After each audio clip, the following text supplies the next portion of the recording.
Neden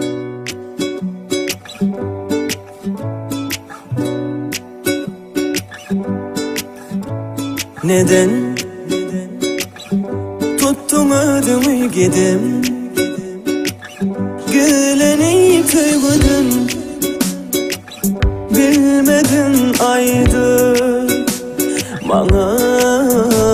Neden açılmadı yüreğim, değilmedi sözlerim, mine düşünü bilmedim sana senin malın. Sen dilezi söyür beni deli kimin, sen dimezi gülürmüş beni görün kimin, sen dime gidireyermiş yüreğimle sevgili. Artık beni yense yersin sen kim benim kimin.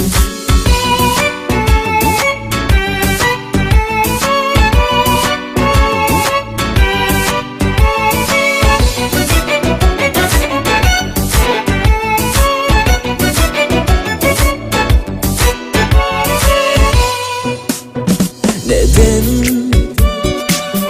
tuttun özümü gidin,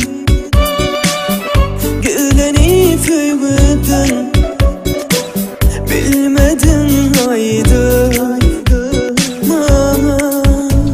Neden açılmadı yüreğim, değilmedi sözlerim,